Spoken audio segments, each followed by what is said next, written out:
All right, picking up where we left off last time, we were talking about the run-up to the American Revolution that takes place after the French and Indian War. We were talking about ever-increasingly Parliament's interference with American trade, their tax policies, their policies towards American political representation. And so a number of protests that had occurred due to these issues that were coming out from Parliament. And of course, Parliament sort of taking this sort of step forward. They get fussed at by the Americans. They kind of take these steps backwards. But they're trying to find ways to fund their overseas empire, and they're looking for the Americans to pay for it through a number of means. And so Parliament's going to turn to indirect taxation. And this is unlike what we talk about with the Stamp Act. Instead of something that would be a direct tax that the American consumer would see, so that when you go and you buy something, you see the tax immediately. This is something that's already worked itself into the cost of an item.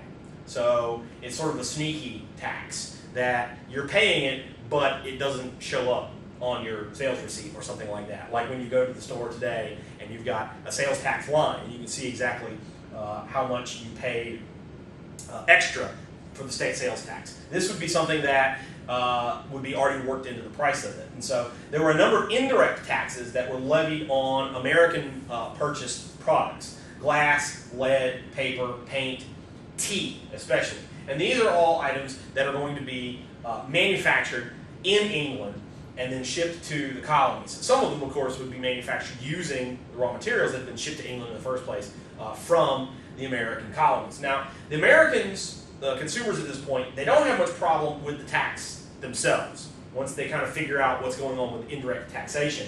The taxes themselves were actually fairly light.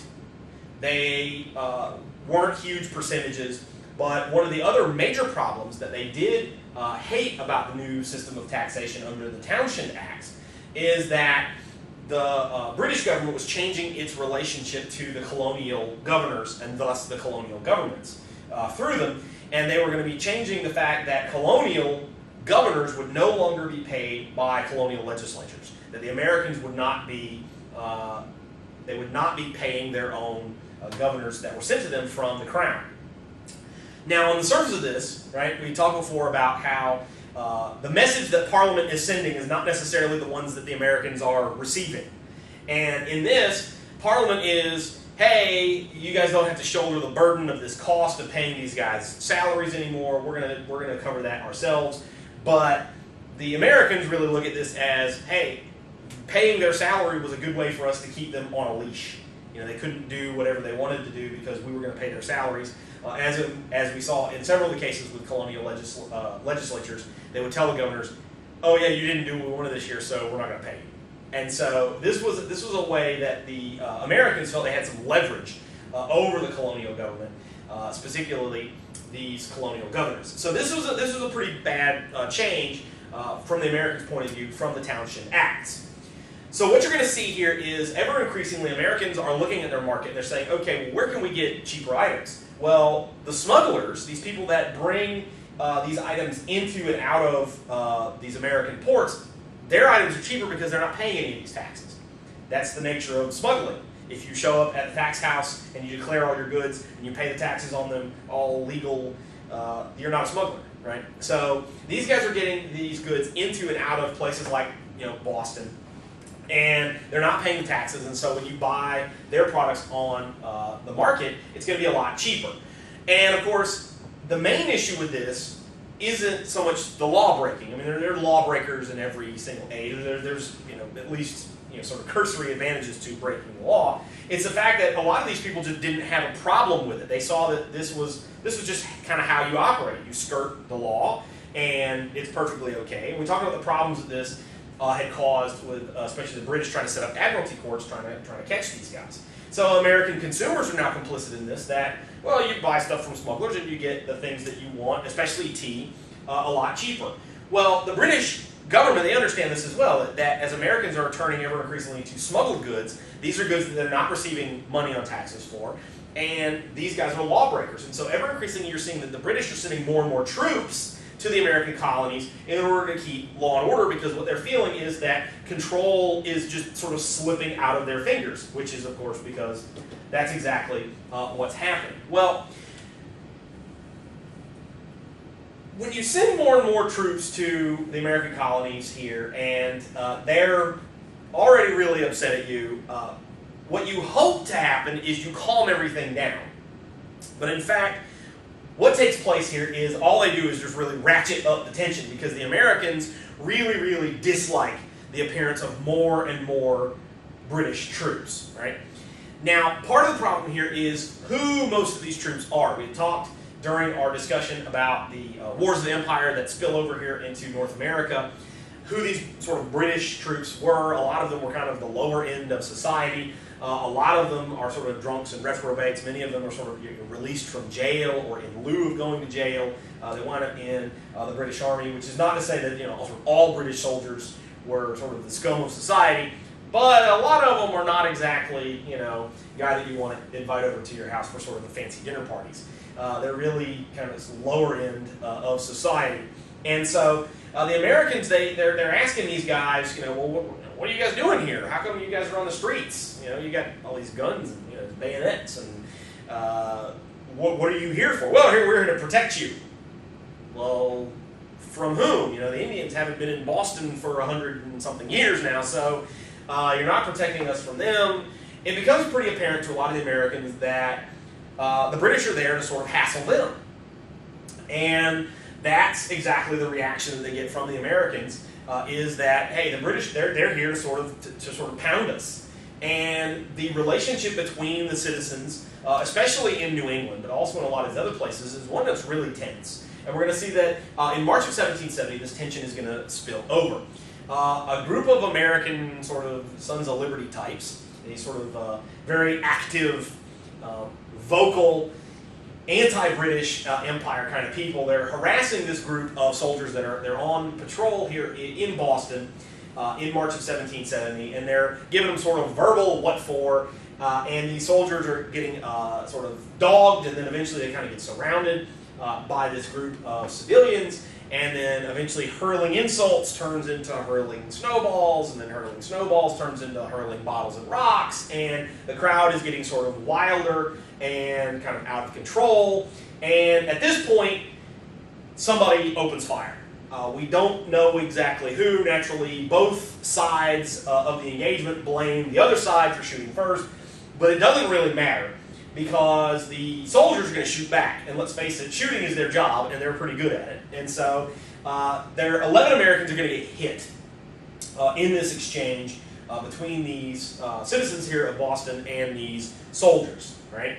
Now, the actual facts of the case don't really matter as much in this regard, because what's going to happen here is this becomes a propaganda incident for guys like Samuel Adams, some of these other sort of hyper-American partisans, the real sort of the rebel crew of New England. They get a hold of this event, and it gives them exactly what they want, which is, we've got these British troops that are firing on Americans, and the thing that they're saying is, well, the British, they're just here to kill us. They're just here to cause us problems. All they want to do is they just want to wipe us out and destroy us. So you guys can see this, sort of when you watch the news today. You can tell who the hyperbole people are that say sort of crazy and outlandish things.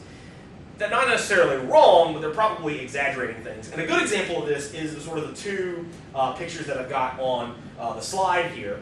The bottom one is the one that you would have seen if you were sort of hanging out here in the Boston area in 1770, 1771. It was put there by Samuel Adams. He puts this together, and it's a pretty typical propaganda piece, okay? And it's put together in a certain way to elicit an emotional reaction.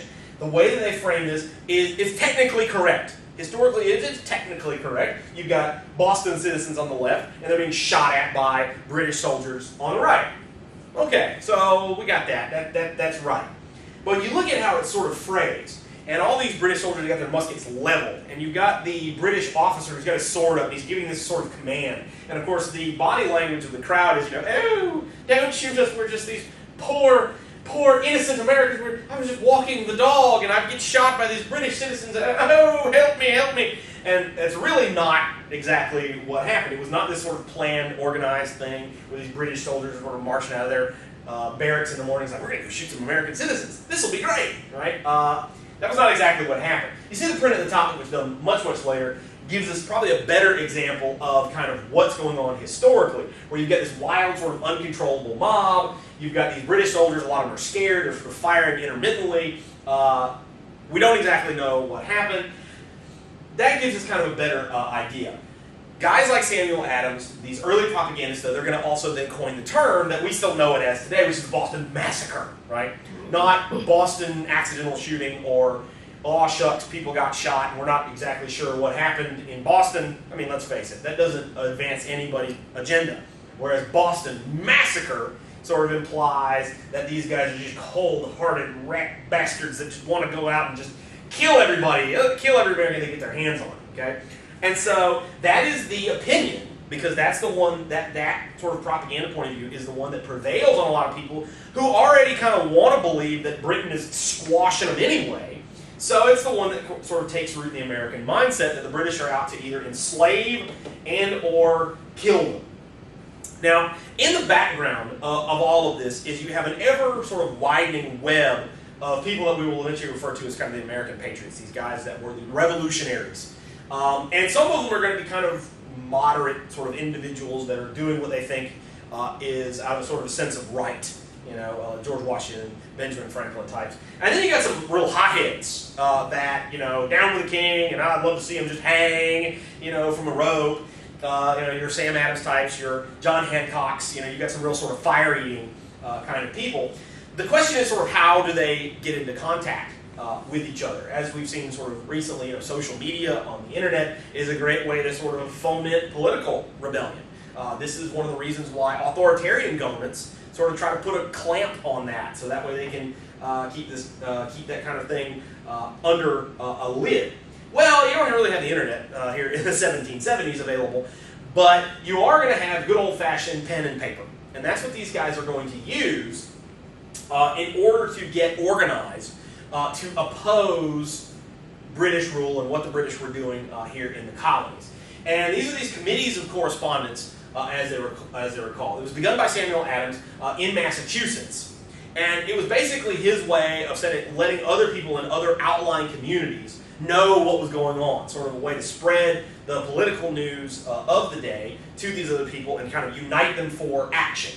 But eventually what happened is, as guys like Sam Adams and some of these other members of the Massachusetts Committee of Correspondence started rubbing shoulders with people from some of the other colonies, they realized that, hey, you guys need to know what's going on too. Because as we've seen, one of the major problems, one of the major obstacles to action against the British was the fact that these colonies really kind of viewed each other askance. Oh, well, you guys go to that church, or well, you guys do that in your colony, and our colony really is kind of different.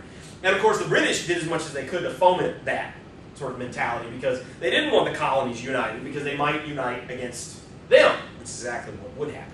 So these committees of correspondence began to jump the colonial line, and they began to communicate quite a bit with other colonies, beginning to sort of bring these other revolutionaries into the same kind of loop. And they felt that that was their job, was to spread this spirit of resistance. They would exchange letters to each other. They would have these little committee meetings. They would sort of read letters from other people and then eventually other colonies.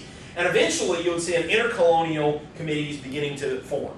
This would be sort of the root that would create the movement that would eventually give us the Continental Congress. And the idea behind all this is you would support the idea of united action against the British Empire and what they were doing here with the colonies. Right? Now, one of the great sort of moments in sort of the American history that really kind of touches off in sort of an indirect kind of way was the Boston Tea Party. Right? And at the heart of this is a government bailout of a business. The East India Trading Company, not the one that you go to in the mall, a totally different one, okay? The East India Trading Company was one of the major sort of overseas import-export companies in Britain at that time. To really kind of put it in perspective, as kind of the Walmart of Britain at this point. And due to bad management and whatever reasons businesses go under, it looked like East India Trading Company was going to go defunct. Well, if that happens, then you got unemployment, you got a bunch of unhappy voters, and you got a bunch of bad debt, and then the banks go funky, and so anyway, it seems like the right thing to do is for the government to sort of step in and prop these guys up by basically giving them an unfair advantage, either loaning them money or coming in and sort of adjusting the market in their favor. Now this is what Parliament does. Parliament basically adjusts the market to the East India Company's favor. We're going to allow you, East India Company, a monopoly on the American tea trade. All right? And this seemed to be a perfect solution from Parliament's point of view, because this would do a couple of things.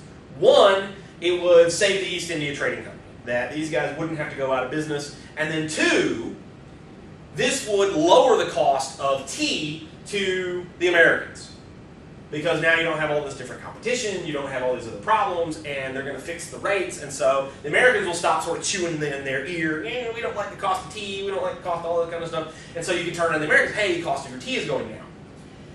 And of course the message the Americans receive is, we hate you. You guys are sort of past the point where you can earn our good graces, because the tea is being taxed, and also basically a lot of American tea businesses now have to accept the fact that the East India Trading Company has a monopoly on this. And so this looks like basically the British Parliament has its thumb on the scale, which is actually what was going on with this regard. So it's extremely unpopular. It looks like another measure of Parliament basically trying to control the American economy. And through these committees of correspondence and these other means of getting in touch with each other, as word spreads that this tea from the East India Trading Company is being sent to America, the Americans are going to have to deal with the fact that the East India Company has a monopoly.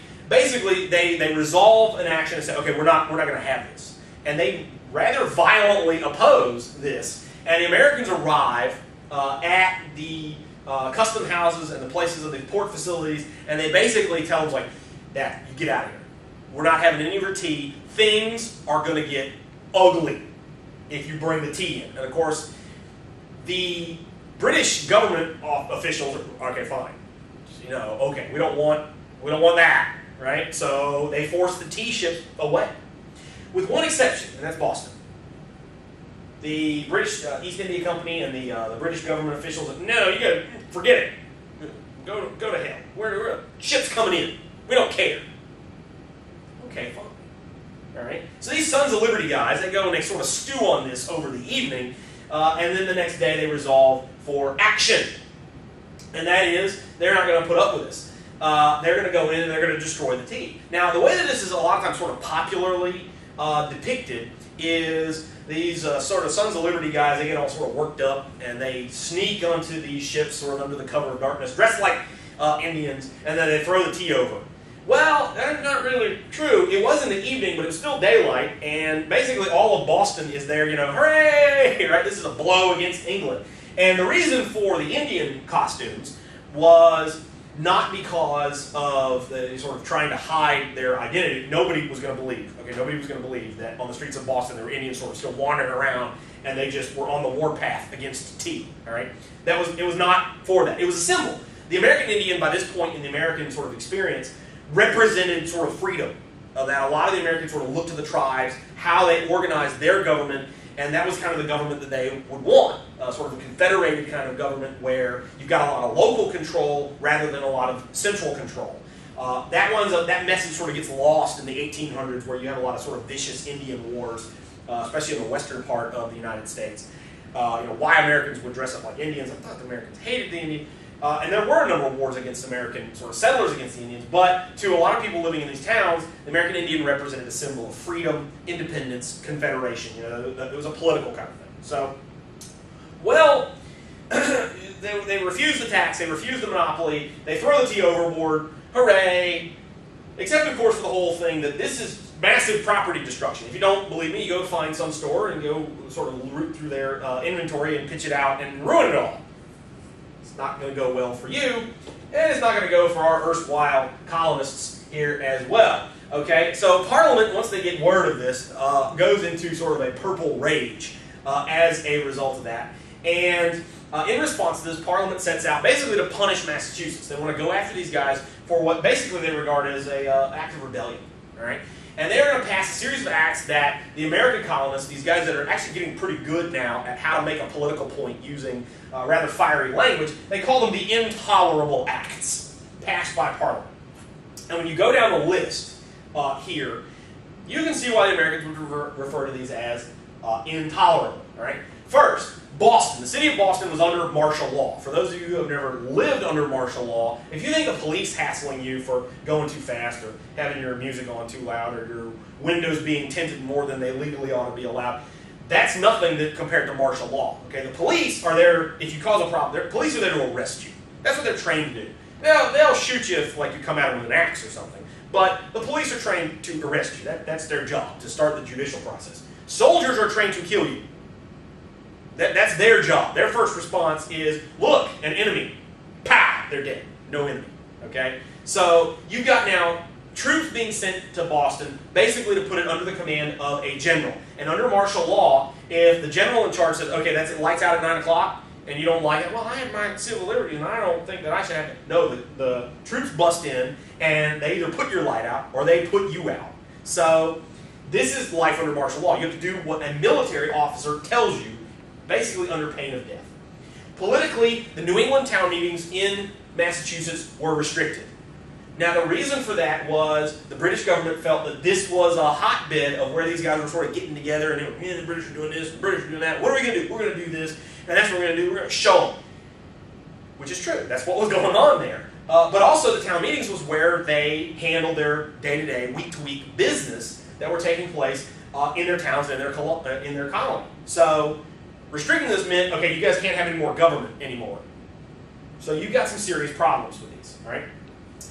Officials of the British Empire who killed an American, so like a British soldier or anybody like that, if you killed an American colonist, you would be put on trial for this. But one of the things that the British Parliament was afraid of, that even if some Americans coming at you with a gun or two guns or knives or whatever, and you blow them away, that an American jury in Boston is going to find you guilty no matter what.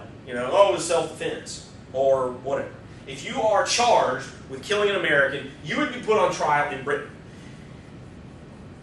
Okay, so you can kind of understand maybe why that would be. So emotions are running high. You don't think you can get a fair jury in Boston or anywhere in the colonies. But when you remove it to Britain, the way that the American colonists take this is British officials now have sort of license to kill Americans. They're going to go back to Britain. The British juries are going to say, oh, you killed some guy. Well, why? Yeah, I just felt like it.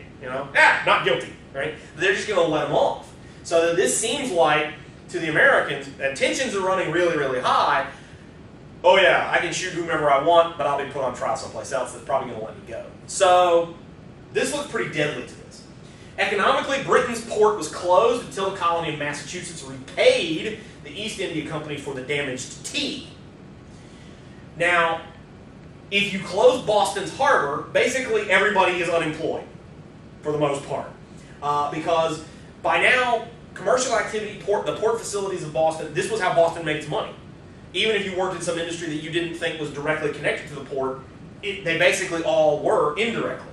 And so you go down this list, and when you got guys like Sam Adams and John Hancock and some of these other guys saying, the British, they want to kill us, they want to drive us into the ground, they just want to destroy us and enslave us. It's not that hard to believe, given what's going on. Is that a bit of an exaggeration? Yes. Is that a very believable exaggeration? Yes. So this is what's going on here, and the Americans now are sort of whipped into a flaming rage over what they regard as tyranny. Well, the First Continental Congress is going to get together, and they are going to meet. And this is the first time that all of the colonies here of the British, minus Florida and Canada, are going to get together, and they're going to say, hey, look, we got this huge problem. Yeah, this is happening in Massachusetts, but guys like Benjamin Franklin, are pushing these other colonies. They're saying, listen, we have to have united action. If we just let the British take out Massachusetts, eventually they'll sort of pick us all off one at a time. We have to unite where we're strong. So they get together and they meet, and they pass a general boycott where they're not going to buy any British-made goods. Anything that comes from Britain, we're not going to buy it. We're going to hit Britain in the wallet. But they are going to send the British Parliament a message to say, listen, things are getting out of control. We don't want a war. There are a lot of our people on our side of the Atlantic that are kind of crazy, and there's no telling what we're going to do. So, look, we're all worked up because of the taxation. Basically, from 1763 up here until 1775.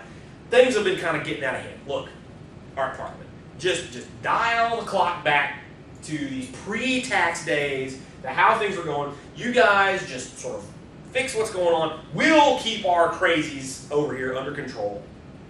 Just, let's just not let them get any sort of zane here. They send this to the English Parliament, this request, and the Parliament says no. No. This is not how things work. You guys don't threaten us and then tell us what to do with our tax policy.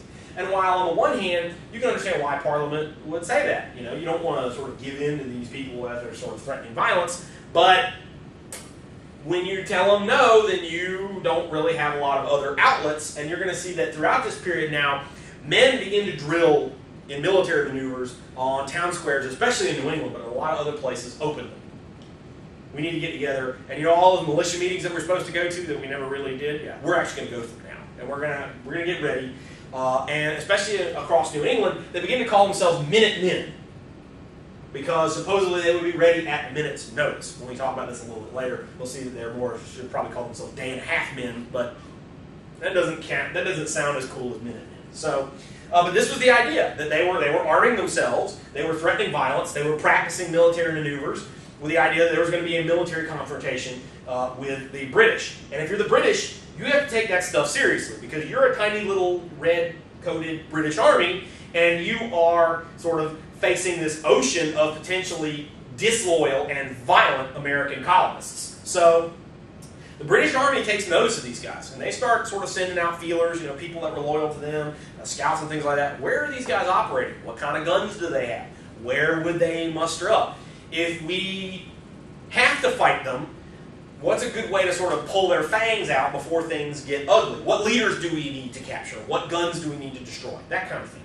Well, Paul Revere and other people begin to take notice of the British Army. Well, as they march some guys out here and there, as they take looks into this, if they do march against us out of their stronghold in Boston, where are they going to go? What are they going to do? And so this here is the church steeple that Paul Revere and his little band of guys, that they were keeping a constant watch, looking down from the church tower onto the British Army garrison 24 hours a day, basically so that way they could alert the American militia in case these guys marched on them, and that is exactly what is going to take place. Revere and his group, they note the departure of a body of British troops at night here in 1775, and he and his band, they set out to warn the countryside.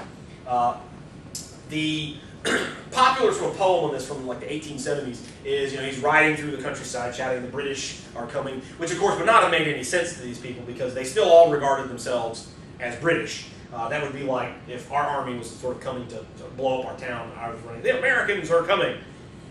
What? He actually, what he would shout was either the regulars, meaning the regular army, is coming, or the redcoats are coming, because they wore the red-coated uniform. But all sort of apocryphy aside, he does succeed in this. Revere himself will be captured by a British cavalry patrol that was setting out into the countryside a little bit after midnight. But a bunch of his other band of compatriots, they would do a pretty successful job of riding out in the middle of the night and alerting these people, "Hey, you need to get your little militias together. You said you're going to be ready at a minute's notice. Let's put this to the test." The British, for their part, they had two sort of objectives in mind here in New England: Lexington and Concord. And the reason for that is they were going to seize supposed caches of weapons that were there, muskets and cannons, and then they were either going to destroy them or haul them back with them to Boston. But also they had heard that revolutionary leaders Samuel Adams and John Hancock were in the area, so if they could capture them, maybe cut the head off of some of the worst parts of the revolution. Well, what's going to happen is, as these guys begin to march into Lexington, they will notice that a fairly large number of these so-called Minutemen would have already beat them there and would meet them on the Lexington town square the next day. One of the great stare-downs in world history takes place here in Lexington. You've got the British, they line up in their sort of scarlet ranks, and you've got their commander telling this sort of ragtag mob of Americans, "Hey, you guys disperse, go home. There's no reason for you guys to be here." And of course the Americans, "No, we're peaceful people. We haven't done anything. There's no reason for the British Army to march into our town, tell us what to do. What are you guys doing here?" go and sort of back and forth. Eventually, at some point, someone fires. And just like we see with the Boston Massacre, there is disagreement in the historical record when you read the primary sources of people that were there who fired first. Naturally, the British claimed the Americans fired first, the Americans claimed the British fired first, but it doesn't matter because once one person shoots, then everybody shoots. This is often referred to as the shot heard around the world because it touches off not only the American Revolution, but we'll see other parts of the British Empire are going to rise in rebellion as well. The number of the American militia, these Minutemen, they're not enough to really sort of overwhelm the British that have gathered there. And they're not high enough quality to sort of slug it out with these professional soldiers of the British Empire. And so the British, they brushed these guys back at Lexington and they would move on to Concord. Well, the Americans, they're sort of licking their wounds and they're kind of like a wounded dog. They're kind of following these guys. But of course, as time goes on, more and more of these Minutemen, especially from more outlying communities, have had a chance to arrive at the site. And so the number of the American militia is constantly going up. They're getting more and more reinforcements. And they're kind of outside Concord when the British sort of move in. And the British go in and they don't find the revolutionary leaders like they had hoped. They don't find very much in the way of military material. They do find a few of those little wooden sort of cannon, pieces of cannon equipment. And well, what are we going to do? So basically they pile up this stuff in the middle of the town square and they set it on fire. So at least, well, the Americans can't use this later. It's not much of a consolation prize, but it's the best that they have. Well, to the American militia, when they are watching this scene outside of town and they see from the middle of town this little wisp of smoke go up in the air, the assumption is, those jerks. They've set the town on fire, right? They're horrible, evil human beings, right? They have big hats sort of cover their horns or something. And so they are now spurred into action, and they begin to form up near the South Bridge of Concord. And at this point, one of their sort of major tactical advantages is the fact that the bridge is a choke point. That the British can only engage them in relatively small numbers, and they can't really sort of charge at them very easily. And so the Minutemen, of course, have increased in their size. There are much more of them by this point of the day than they had been earlier when they fought these guys at Lexington. And so the British now are no longer able to advance because they can't drive these guys off from the bridge near Concord, and they're forced to, their commander realizes, okay, we've done enough, we've attracted a lot of attention, time to turn around and head back to safety in Boston. Now, one of the mythologies of the American Revolution is that the reason the Americans won is because the British, there were these stupid, sort of idiot, fighting guys. They're standing out in these sort of ranks and files, and they're wearing these red uniforms in the middle of this open field. The Americans were much smarter. They hid behind rocks and trees, and they sort of were picking them off. Generally speaking, no, that's not true. That's not what happened. The way the Americans win the Revolutionary War, they come out and they fight the British, and they fight them in these battles, and they beat them. That's not to say that the mythology doesn't have a kernel of truth, because this did happen from time to time. The Americans did sort of fight low-intensity kind of fighting rather than open-pitched field battles. This is one of those instances. The British are forced to march back to Boston by a route that basically everybody knows the way that the British are going to have to march back. Also, by this point, late in the day, huge numbers of militiamen now are starting to show up. These Minutemen, or these sort of 18-hour later men, however you want to think about it, they're ever increasingly showing up. And the route that the British are forced to take on the way back is a road that in a lot of places has some pretty high embankments with some rocks and some trees behind it. So a lot of these Americans, all they had to do was sort of shadow the British army, sort of hide behind them, take pot shots at them, and when the British would stop and kind of try to return fire, they just get out of the way. You're not going to defeat anybody like that, but you can really cause them some heavy casualties, which is exactly what's going to take place here. The British are going to limp sort of back to Boston. They're going to take heavy losses, and now you've got this ever-growing sort of Minuteman army that's kind of sort of chasing them all out of the countryside into the city, and then as the British sort of get into their entrenchments, into their fortified zone in Boston, these guys sort of surround the city. Okay, we got them in Boston, now what? Right? So they've got this situation that they're in. And so you get an idea, this is a print that an artist did to give you kind of an idea of what this looked like as these British soldiers were forced to march back through this defile, basically, this road back to Boston in a lot of places. Well, the Americans are able to get an elevated position. They've got rocks, trees, cover to hide behind. The British are in a very narrow sort of spot. You don't have to aim a whole lot. Just sort of point it down there, and you'll probably hit somebody with that. So we've got an actual shooting war, right? And I know a lot of you, you're sitting there at your computer or whatever. Did I fall asleep? There was a Declaration of Independence or something, wasn't there? It actually comes later. The fighting starts first, and then independence is going to come later. So we've got an actual war that takes place here between the Americans and the British Empire. And in every engagement, military engagement, you have strengths and weaknesses for both sides. Okay? And when you look at the strengths and weaknesses of these guys, it gives you an idea of kind of why the war is fought the way that it is, and then also why it has the outcome that it does. All right? Now, if you're looking at the British Empire, if you go down the list of their strengths, you'll notice that they've got the money. Okay? And while they had been sort of financial straits in terms of debt as a result of the French and Indian War, and they're trying to recoup that, they have infinitely almost more money than the Americans. The Americans have no currency, they have no monetary system. British have all that. They have some of the best banks in the world. So the British could afford a war. They could afford to put soldiers in the field, they could put ships on the high seas, they can pay for supplies, they can pay for all of this. They've got the best Navy in the world, and it would remain that way really until the American Navy would eclipse them after World War I. So it's going to be a while until anybody can think about challenging the British on the high seas, which is an important factor here in this war, in that one, the troops that are going to come over from Britain have to come by ship. And of course their Navy is going to be able to amply protect them on that passage. And two, a lot of the fighting is going to take place in a coastal area along the east coast of America, where of course the Navy is going to be a major backup to the British Army.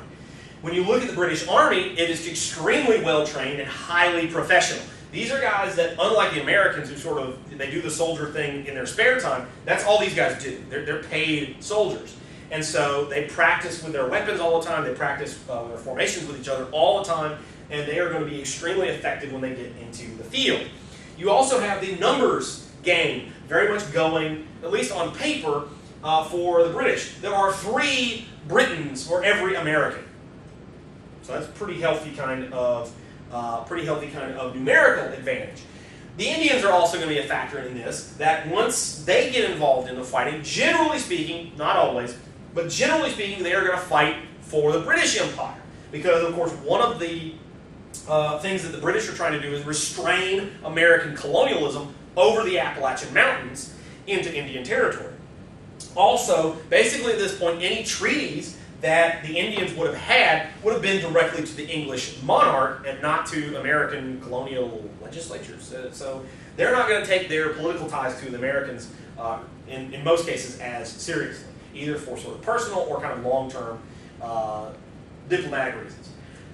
Well, this sounds like the deck's completely stacked against these guys. Well, not necessarily, okay? They do have some weaknesses. And throughout the war, one of the things they would demonstrate is poor generalship, okay? A lot of these guys lack initiative and sufficient aggression.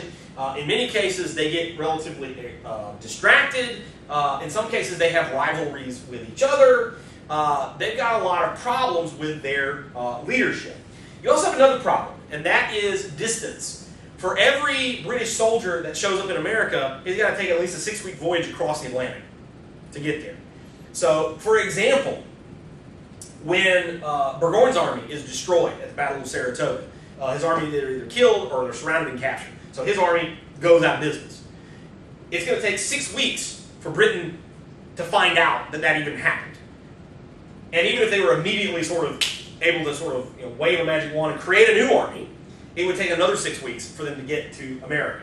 So one of the things that's going to be a problem for the British is they are very far removed from the battlefields. They have to sort of manage this war at a distance, and so basically that means that they're going to have to turn over a lot of the local day-to-day management to their on-site people, which are these generals that aren't really, as we're going to see, terribly good at their jobs. Okay? They also have the burden of conquest. All the Americans have to do is sort of hold tight. If we hold on to America and we don't allow the British to sort of conquer it, retake it from our political control, then we win. Eventually the British will get sort of tired and go away. the British have to conquer over 600,000 square miles of territory that are full of Americans that are ever increasingly going to be opposed to them. So this really gives you, this is King George III. Yeah, that guy, right? It gives you a good idea of kind of what's going on, right? Super wealthy, super powerful, but sort of vain, right? He's got kind of his own thing going on, doesn't necessarily have his eye on the ball. This, just as a little side note, this is when you could be a total chick magnet, when you had sort of sequins, knee-high pantyhose, and pumps. Just saying. Flip the card over and you look at American strengths and weaknesses. All right? Their number one strength that they're going to have is good leadership. And I don't just mean good military leadership. We've got some great ones. George Washington sort of is at the top of that pyramid. But you've also got some great political leadership with guys like Thomas Jefferson, John Adams. You've got some great diplomatic leadership with guys like Benjamin Franklin. You've got even some great sort of financial leadership with some of these people that are early on in sort of finding ways for a country that doesn't have any money to get money to its soldiers. It is going to be sort of a baling wire and shoestring kind of budget, but they managed to get things done, keep these guys supplied in the field. One of the sort of major historical arguments that kind of took place over the past sort of 20, 30 years, the World War II generation is sort of the greatest generation of America. They survived the Depression, they survived the World War, they sort of brought us out of this. I would argue that actually this generation was the greatest generation of Americans. When you look at the sort of the deck that was completely stacked against them, the fact that they didn't have to defend a country, they had to create one, sort of out of whole cloth, in a way that no country had ever been created before. There was sort of no manual of how to do this. They had to write the manual and then do it. All while being shot by the sort of most powerful army and navy on earth at this point. So these are the guys that are left in charge. They're great visionaries. They're great in sort of every kind of field of endeavor. They also have the benefit, like I mentioned, all they got to do is play defense. If they keep the Brits out of the end zone, they win. If they keep them out long enough, eventually the British will pack it up and they will quit. And that's exactly what eventually would happen. One of the other sort of things that got kind of on their side is a different social organization than what you'll see in England and also in Europe, which is, of course, where England had fought a lot of their wars, which was, instead of a sort of urban social organization, where the cities are kind of the center of social organization and then everything sort of depends on them, what you're seeing is there were cities in America, but they generally depended on the countryside to produce the material that they could then engage in trade in. So what you're going to see here is most of the American cities are going to fall, including the political capital of Philadelphia, to the British. And the Americans, they don't surrender. To the British, they're kind of left scratching their heads. What? We captured all your stuff. You guys haven't fallen apart yet. Well, part of this is for the fact that the Americans are, generally speaking, a rural society. And their strength comes from the farmland. And so the farms are going to be able to provide food and sustenance not only for the civilian population, but they're going to really help out and be able to keep soldiers in the field a lot longer than you would think would be possible without the social organizing linchpins of these urban areas. We're also going to see that one of the things that's going to help the Americans is foreign aid. While Britain is a large and powerful European power, that means that they probably ticked off a lot of other European powers. Britain has an enemies list, and this is something that the American leadership can tap into. Hey, do you hate Britain? Hey, so do we. Come help us. And that's exactly what's going to happen. They also have an inspiring cause, and that is liberty. You sort of capture an American on the battlefield. What are you fighting for? Liberty and freedom, end to tyranny, down with King George. He's got a reason for doing this. He's not getting paid to do it. He's not there because, well, you should see my 401k benefit for being in the Continental Army. I get this wicked cool tri-corner hat, and that's about it, okay? Now, the British soldier, on the other hand, why are you fighting for? I was told to. Why do you do that? I get paid to. And so, that's fine, right? Not exactly something, you want to lay down your life for, especially if you consider British soldiers, they didn't get paid a whole lot of money either, okay?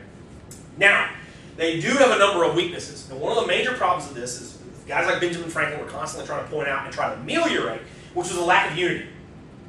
There's a lot of lack of unity amongst the Americans here at this point. One of the problems is there are going to be a lot of Americans that they don't want to go along with the revolution. They're pretty happy with the British government, especially if you had a job with the British government. You're not going to turn against these people. And so you're going to have a large number of loyalists, people that are going to, in some cases, side with the British and join their army. You're also going to see that the colonies have a great deal of mistrust, refusal to cooperate. In some cases, out and out, they're going to push against each other. And you have no central government that exists, at least not at the beginning of the struggle, to sort of bring them together. And of course, the one that they would form, by our own even measure today, screwed up as our government today, we look at that government and go, man, that is laughably inept.